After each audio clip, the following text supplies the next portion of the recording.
नमस्कार, मैं doctor Sanjay Singh, diabetes specialist, Sharda hospital Mau.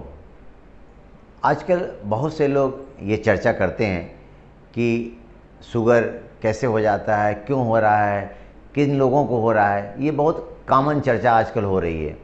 तो मैं आप लोगों को बताना चाहता हूँ शुगर क्या है। मतलब लोग कहते हैं शुगर की बीमारी हो गई, शक्कर की बीमारी हो गई, चीनी हो गया, बढ़ गया उसका। तो शुगर के बारे में देखिए, शुगर में जब भी आपके किसी के शरीर में ब्लड शुगर लेवल होता है, अगर वो बढ़ जाता है, नॉर्मल से अधिक हो जाता है, तो उसको हाइपरग्लाइसीमिया मेडिकल भाषा में बोलते हैं, जिसको हम शुगर बोलते हैं। वो कई बीमारियों को ले आता है। तो जैसे आपका ब्लड में शुगर लेवल की मात्रा अगर बढ़ी हो तो उसको हम डायबिटीज़ मेलाइटस, जो हम लोग उसकी भाषा बोलते हैं, वो डायबिटीज़ मेलाइटस बोलते हैं। तो शुगर का बढ़ना ब्लड कोशिकाओं ब्लड में आपका डायबिटीज़ मेलाइटस कहलाता है। हाँ, देखिए शुगर के बारे में चर्चा हो कि साहब बहुत लोग कहते हैं कि हम तो मीठा नहीं खाते हैं, हम तो कोई ऐसा काम नहीं करते हैं, चीनी वाली चाय नहीं पीते, तो मुझे शुगर क्यों हो गया। देखिए शुगर किसी को भी हो सकता है, बच्चों से लेके और आपके बड़ों तक हो सकता है। उसका कारण क्या है? दो कारण होते हैं। एक तो जब किसी वजह से ग्लूकोज में आपके ब्लड में ग्लूकोज लेवल का बढ़ जाना, अब वो ग्लूकोज यूज़ नहीं हो पाता है, वो उसका आप जाके मसल्स में या कहीं यूज़ नहीं हो पाता, हमेशा एक हाई लेवल बना रहता है।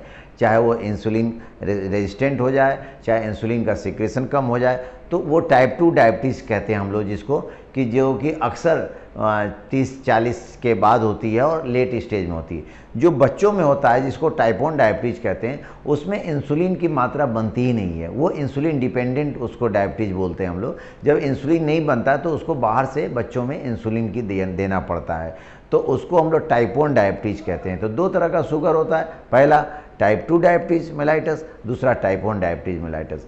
टाइप 2 जो है लेट स्टेज में होता है, जिसकी उम्र अधिक हो, और टाइप 1 जो बच्चों से लेके और किसी को जिसको इंसुलिन की मात्रा कम हो जाए, इंसुलिन डिपेंडेंट जो होता है, उसको टाइप 1 डायबिटीज़ कहते हैं। ये किन किन अंगों को प्रभावित करता है?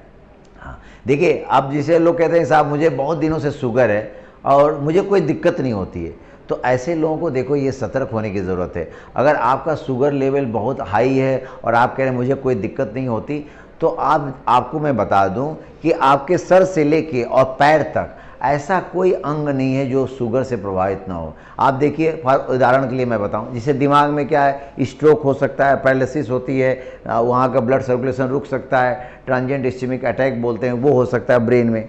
आँख में रोशनी ब्लर हो जाती, जब शुगर बढ़ता है तो लोगों को धुंधला दिखाई देना, आँख की रोशनी कम होती है, रेटिना डैमेज हो जाती है, रेटिनोपैथी हो सकती है। आप उसको किसी को फालिज मार सकता है, मुंह टेढ़ा हो सकता है। नीचे आएंगे तो हार्ट अटैक की संभावना बढ़ जाती है शुगर के मरीजों में, और नीचे आएंगे तो किडनी प्रभावित हो जाती है, किडनी का असर हो जाता है, किडनी में शुगर बढ़ने से किडनी इन्वॉल्व हो जाती है, किडनी फेल्योर में जा सकती है। तो आप देखे होंगे कि जो भी शरीर का हर अंग शुगर से प्रभावित हो सकता है। तो आप जिसको भी ऐसा कोई शरीर का अंग नहीं, जैसे चमड़ी आप देख लें तो स्किन इन्फेक्शन हो जाता है, जिसको डायबिटीज़ बढ़ा रहता है उसको पेशाब का इन्फेक्शन हो सकता है। तो हर शरीर का अंग शुगर से प्रभावित होता है। तो दोस्तों ये जान लीजिए कि शुगर अगर आपका बढ़ रहा है और आप उसका इलाज नहीं करा रहे हैं, तो आने वाले समय में हर शरीर का अंग उससे प्रभावित हो सकता है। देखिए, अगर शुगर आपका लगातार किसी का बढ़ा हो रहा है, शुगर कंट्रोल नहीं हो है, तो चिंताजनक है, क्योंकि जैसा मैंने अभी बताया कि शुगर तमाम बीमारियों का दावत देता है।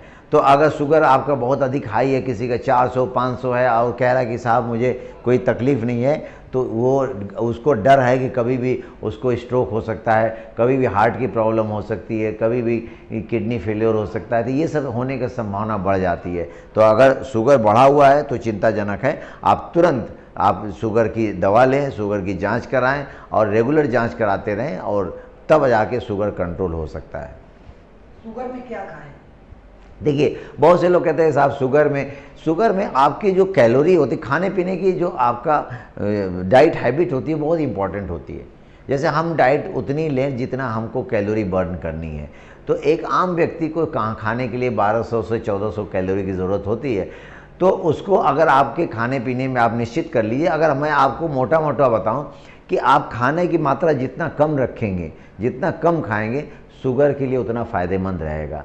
और हो सकता है कि आपको बिना दवा लिए ही शुगर कंट्रोल हो जाए। तो खाना कम रखिए, कम खाइए, नियत मात्रा में खाइए, और मीठा, आलू, चावल, घी, तेल, मसाला, ये फास्ट फूड, ये सब परहेज़ करेंगे तो शुगर से आप अपने आप को बचा सकते हैं।